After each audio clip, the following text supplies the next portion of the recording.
Hello guys, അങ്ങനെ മഴ തോരും മുമ്പേ പുതിയ പ്രമോല് നമ്മുടെ അലീനയും പൗലോസേട്ടനും തമ്മിൽ വീണ്ടും പൊരിഞ്ഞടിയാട്ടോ. അലീന പറയുന്നതൊന്നും പൗലോസ് കേൾക്കാൻ തയ്യാറായിട്ടില്ല. നമ്മുടെ സ്റ്റാൻലി പറഞ്ഞെങ്കിൽ കൂടിയും അതനുസരിക്കാനൊന്നും നമ്മുടെ പൗലോസ് തയ്യാറായിട്ടില്ല. അങ്ങനെ അടുക്കളയിൽ വെച്ച് വീണ്ടും നമ്മുടെ അലീനയും പൗലോസും തമ്മിലൊന്നും ഒരസുന്നുണ്ട്. അപ്പൊ അലീന ഒരു അവസാന മുന്നറിയിപ്പ് എന്നോണം പറയുന്നുണ്ട്, ഞാൻ ഇനി 3 ദിവസം നോക്കും. 3 ദിവസവും പൗലോസേട്ടൻ ഇമാതിരി സ്വഭാവമാണ് എടുക്കുന്നതെങ്കിൽ പൗലോസേട്ടൻ ഇവിടുന്ന് പെട്ടിയും കിടക്കയും എടുത്ത് പോകാൻ റെഡി ആയിക്കോ.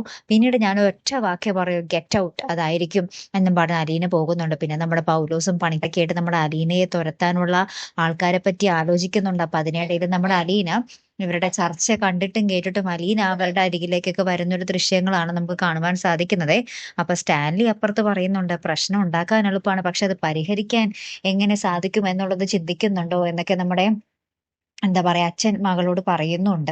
ഇനി എന്തൊക്കെ സംഭവിക്കും? അപ്പൊ പൗലോസ് ലാസ്റ്റ് വന്ന് നമ്മുടെ സ്റ്റാൻലിയുടെ അടുത്ത് പറയുന്നുണ്ട്, ഈ പെണ്ണും പറയുന്നതും കേട്ട് ഇവിടെ ഇങ്ങനെ അടിമയെ പോലെ നിൽക്കാൻ എനിക്ക് പറ്റത്തില്ല എന്നൊക്കെ പറയുന്നുണ്ട്.